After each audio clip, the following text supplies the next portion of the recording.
Hola, ¿qué tal, compañeros maestrantes? Profesor Iván, gusto saludarles. Este grupo está conformado por los ingenieros Adael González, Julio Landaeta y mi persona que les habla, Joan Adarme, y les vamos a conversar brevemente de lo que es el proceso de coquificación retardada. Básicamente conversándoles de la definición del proceso. De igual manera le vamos a hablar de la descripción del proceso, mencionándoles sus etapas y de los equipos que están involucrados. Y finalmente le vamos a conversar sobre los productos y subproductos que contienen, hablándoles de sus características, propiedades y usos más importantes. De acuerdo con esto, el proceso de coquificación retardada, comúnmente llamado delay coking, es un proceso de la industria petrolera que tiene como propósito convertir hidrocarburos pesados en hidrocarburos de alto valor, tales como la nafta, los gasóleos, los gases licuados de petróleo y los gases combustibles, obteniendo de igual manera coque residual como subproducto. Este proceso consiste básicamente en hacer pasar un hidrocarburo de carga pesada por unos hornos a altas temperaturas y velocidad para luego ser llevado a unos tambores de coque a ciertas condiciones de temperatura y presión, donde estas condiciones son las que permiten que se dé el craqueo térmico, obteniendo finalmente los derivados que ya les mencioné. La coquificación retardada se llama retardada porque las reacciones son retrasadas mientras pasan por el horno gracias a la aplicación de un flujo que normalmente es vapor de agua, en la cual permite que el producto o la carga pase rápidamente por el horno y que no se den las reacciones en ese equipo, sino que se den en los tambores de coquificación a mayor tiempo de residencia. De igual manera, el proceso de coquificación se basa o se trata básicamente de dos reacciones químicas principales. La primera, el craqueo térmico, y la segunda, la polimerización. El craqueo térmico es un proceso que se encarga de moléculas pesadas de mayor peso molecular, se descomponen en moléculas pequeñas de menor peso molecular, en un proceso corto de tiempo de residencia, en la cual se permite que se den las reacciones de ruptura de las moléculas de carbono. Normalmente en este proceso se producen o se obtienen vapores de hidrocarburos. Y posteriormente tenemos la polimerización, que la polimerización es lo contrario al craqueo térmico, donde moléculas pequeñas se combinan para formar moléculas más grandes a través de un proceso de mayor tiempo de residencia, en donde estas moléculas pequeñas se combinan durante una reacción endotérmica para formar moléculas más grandes y obtener como producto o subproducto lo que llamamos coque. Finalmente vamos a conversar en la siguiente lámina que pueden apreciar sobre las etapas del proceso de coquificación retardado. Este proceso está básicamente conformado por tres etapas principales, que son la alimentación, que es lo que tiene que ver con el proceso de hacer pasar la carga hacia los hornos. Posteriormente sigue la coquificación, que ahí es donde está involucrado todo el proceso de las reacciones químicas que se dan en los tambores. También allí se analiza o se ejecutan los trabajos de apertura y de cierre de los tambores y demás procesos. Y finalmente tenemos el fraccionamiento, que el fraccionamiento es la etapa donde se obtienen los subproductos derivados de las reacciones químicas que se dan en el proceso de coquificación y en el resto del proceso. Empecemos a hablar entonces de la etapa de alimentación. La etapa de alimentación tiene como propósito principal suministrar la carga que viene de los procesos de residuos al vacío hacia el horno para que se inicie la operación. Este proceso consta básicamente de que, como ya les dije, los residuos de vacío que vienen del proceso de destilación son llevados a la parte inferior de la columna de fraccionamiento, normalmente a una temperatura de 650 grados Fahrenheit y una gravedad de 7 grados API. Posteriormente, los reciclos de fraccionamiento que se dan en las columnas fraccionadoras se mezclan con la carga fresca y posteriormente esta mezcla es enviada a las bombas de carga, donde ese líquido es bombeado mediante dos corrientes o líneas de tubería hacia la alimentación de los hornos para recibir una temperatura aproximada de 650 grados Fahrenheit. Y posteriormente viene la etapa de coquificación, que la etapa de coquificación se encarga a su vez o está conformada a su vez por dos subetapas, que es la etapa por hornos y la etapa de tambores de coque. Yo les voy a conversar de la etapa con hornos, si se puede apreciar un poco en la lámina. De acuerdo con esto, la función principal de los hornos es agregarle la temperatura o el calor suficiente a la carga de alimentación que viene de la columna fraccionadora. Es importante que esta etapa, que en esta etapa el craqueo térmico no se dé durante su paso por los hornos, porque puede traer unos problemas operacionales como la obstrucción de las líneas de la tubería. Por eso es que de esta manera se le agrega en esta etapa una inyección de vapor, que es un flujo de fluido a altas velocidades, con la finalidad de desplazar la carga durante el paso de los hornos de forma rápida y hacer o producir que el craqueo térmico se haga en los tambores de coque posteriormente, y luego posteriormente el proceso de polimerización.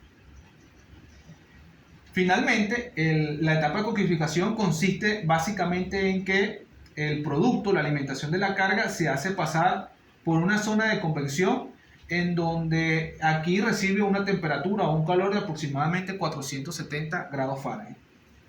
Posteriormente, la carga pasa a una etapa de radiación, en donde se hace pasar por un conjunto de serpentines para recibir una temperatura o un calor de 950 grados Fahrenheit aproximadamente. Y finalmente, una vez que la carga pasa por todas las etapas del horno, se dirige hacia los tambores de coque, donde se produce ya la etapa de polimerización y continúa el proceso de coquificación retardada. Muchas gracias por la atención y los dejo con mi compañero Adael González. Saludos, profesor, compañero de la maestría. Mi nombre es Adael González, y para continuar con el proceso de la explicación de lo que es la coquificación retardada para la obtención de nafta, petróleo y gas, vamos a hablar sobre diferentes temas. El primer tema o subproceso de este proceso macro que yo voy a comentarles es el despojamiento a la fraccionadora. En esta operación, la válvula de cambio del tambor de coque es manipulada para cambiar el efluente caliente del tambor lleno hacia el tambor vacío. El vapor entra con la alimentación usando aproximadamente 10.000 libras para evitar la obstrucción, y luego se hace el cambio del tambor lleno de coque al vacío. Entonces el tambor lleno queda despejado con vapor hacia la fraccionadora. Esta operación lo que me permite es recuperar el hidrocarburo liviano que queda entrampado en el coque. Un proceso muy similar al despojamiento de la fraccionadora es el despojamiento hacia el black down o hacia el tambor de recuperación de hidrocarburos. Este es un proceso muy lento para evitar una brusca subida de presión hacia el black down que conlleva al arrastre finos de coque. La finalidad del despojamiento del black down es reducir o recuperar las parafinas, el aceite pesado y reducir el material volátil que se encuentra contenido en el coque. Es decir, el despojamiento del black down me permite seguir recuperando material de hidrocarburo que se puede utilizar en el proceso. Luego de las actividades asociadas al despojamiento, es sumamente importante iniciar con el proceso de enfriamiento y llenado con agua. Este proceso de enfriamiento y llenado con agua se utiliza con la aplicación de bombas para complementar el caudal que se necesita para los tambores. Para realizar este trabajo se requiere que el indicador de presión de los tambores esté operativo, el indicador de presión del tope, ya que en este momento es cuando se van a producir la mayor cantidad de vapores hacia black down, y es muy importante que no exista, por supuesto, una sobrepresión. El proceso de enfriamiento tiene que ser de una forma muy estricta, es decir, tiene que ser de una forma que me permita que el enfriamiento del equipo se realice de una forma efectiva, para evitar choques térmicos y daños estructurales a los tambores. El proceso de enfriamiento es más o menos de la siguiente manera. Se alinea el agua de enfriamiento al fondo del tambor. Una vez estabilizado el agua en el flujo del agua de enfriamiento del tambor, se procede a bloquear el vapor de desplazamiento o de despojamiento. El enfriamiento finaliza cuando se llena completamente el tambor, es decir, el proceso termina ya cuando el agua ocupa todo el volumen del tambor. Luego de completar el proceso de llenado del tambor, empezamos con el proceso de drenaje como tal de los tambores. Esta fase de enfriamiento, que era la fase de llenado, me permite, como su nombre lo indicaba, un enfriamiento como tal del tambor. Ahora tenemos que cerrar la válvula de salida de los vapores del tambor hacia el blackdown y se coloca en servicio el eyector del tope del tambor. Se abre la válvula de drenaje hacia la fosa y luego se abre el venteo atmosférico. En este proceso es importante prevenir la presión de vacío en el tambor durante el drenado, ya que una presión de vacío obviamente puede ocasionar fallas catastróficas en el tambor. Luego de este proceso entramos al proceso de apertura de los tambores. En esta fase se procede al descabezamiento del tambor, que no es más que la apertura de la brida de tope y de fondo del tambor. Durante este proceso es sumamente importante tener cuidado con quemaduras, sobre todo con el agua que se encuentra en el fondo del tambor. Una vez removidas las bridas o el descabezamiento, empezamos con el proceso del corte del coque. Esto me permite el proceso del cortado del coque mediante una herramienta especial. Esta herramienta especial es introducida por el tope del tambor, la cual también utiliza agua a presión para efectuar el corte del lecho. Durante el proceso de corte, el coque cae en una fosa y el agua como tal también cae en una fosa, pero de finos. Y luego esta agua va hacia el sumidero de las bombas. Para el proceso de corte se debe enviar esta herramienta especial de corte hacia el fondo del tambor, hacia la falda del mismo, para evitar un posible taponamiento. Y esta me va a permitir efectivamente realizar un corte por secciones del mismo. Y luego se sube la herramienta hasta la parte superior del lecho de coque y se procede a iniciar el cortado por secciones. En este proceso de corte de coque es sumamente importante evitar el taponamiento del equipo para lograr una correcta operación del mismo. Bueno, muchas gracias por su atención. Lo dejo entonces con mi compañero Julio. Hola, buenas tardes. Por acá Julio Landaeta. Le daré continuidad a lo que estaba hablando mi compañero Adael, aún manteniéndonos en lo que es la etapa de, digamos, la descoquificación de los tambores. Luego lo que es el corte del coque, viene lo que es el cierre de los tambores y la prueba de hermeticidad. Una vez instaladas las bridas del tambor tope y fondo, se debe de desplazar el contenido de aire del contenido de aire del vapor con tambor hacia la atmósfera, ¿verdad?, a través del venteo hasta que el vapor salga seco. Luego de esto se cierra el venteo para permitir que el vapor se cierre lentamente hasta lo que es la presión de prueba. Esto es lo que es conocido por lo que es la prueba de hermeticidad. Si en este punto la prueba de hermeticidad no es, digamos, hay pérdidas hay pérdidas de presión, la pérdida no es aceptable o no es aceptable. Se deben entonces de realizar todos los ajustes necesarios, debido a que esto indica que hay puntos de fuga. Se deben realizar estas correcciones para realizar nuevamente la prueba. Todo esto para garantizar lo que es la seguridad operacional y del personal. Luego de esto viene lo que es el calentamiento de los tambores. El tambor limpio, ¿verdad?, es calentado por los vapores del tambor de coque. el cual está en la etapa final de coquificación. Y para ello se abren las válvulas que se encuentran ubicadas en el tope del tambor.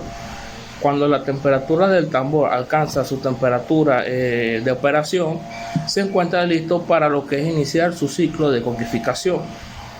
La etapa del calentamiento debe ser lenta con el fin de minimizar lo que son choques térmicos y variaciones de presión y temperatura en lo que es la fraccionadora. Ahora viene lo que es la etapa de fraccionamiento. En esta etapa, ¿verdad? En esta etapa se separa físicamente las diferentes fracciones de gasóleo de acuerdo a su punto de ebullición. El calor suplido por los vapores del tope de los tambores. Estos entran en lo que es a la zona de vaporización en la fraccionadora, en donde se pone en contacto con las boquillas rociadoras del sistema para condensar los hidrocarburos más pesados. Los vapores siguen ascendiendo y se van condensados de acuerdo a su punto o temperatura de ebullición, mejor dicho. Bueno, aquí se puede ver un esquema, ¿verdad?, donde está la torre y tenemos desde orden ascendente los más livianos hasta obtener los más pesados de acuerdo a sus distintos puntos de temperatura de ebullición de cada uno. Como podemos ver, ¿verdad? Digamos que es un proceso muy parecido a lo que hemos venido hablando, lo que es la destilación, el proceso de destilación, lo que es me explico, lo que son las torres. El principio es el mismo de acuerdo a los distintos tipos de temperatura de ebullición de cada producto, se va separando por cada plato para obtener entonces cada subproducto. En este caso, como podemos ver acá desde el punto más, para nombrarlo, digamos, desde arriba hacia abajo de los niveles de la torre, primeramente tenemos lo que son los gases como gas combustible, ¿verdad? Propano, propileno, butileno y butano. Luego viene lo que es el nafta. Esta nafta es conocida como nafta inestable. Normalmente cuando decimos inestable es porque tiene un bajo número de RON y otras, digamos, características las cuales no son comerciales. Esta nafta al salir de aquí va a lo que es una hidrotratadora de nafta. Luego de esto también en su nivel podemos ver acá que tenemos lo que es el HCGO o gasóleo pesado, y también luego el LCGO o gasóleo liviano. Estas también van a una hidrotratadora de gasóleo. Luego de esto obtenemos lo que es el coque. Normalmente esto ya es lo último que queda, ¿verdad? Es utilizado en ocasiones en lo que son en los hornos. Sin embargo, una característica, pudiésemos decir, a nivel de país o a nivel de Venezuela, por no ser nuestro crudo, tener un alto contenido de lo que es metales y azufre, obviamente estos subproductos, lo que es el coque, ya que es lo que queda, también tienen alto contenido de metales y azufre, y en caso de usarse en lo que es en horno, genera lo que son altos contaminantes a la atmósfera, emisiones. Esto es importante tomarlo en cuenta, ya que bueno, es un factor ambiental, un punto que afecta bastante a lo que es el factor ambiental. Bueno, con esto concluyo lo que es el tema. Espero les haya gustado. Saludos.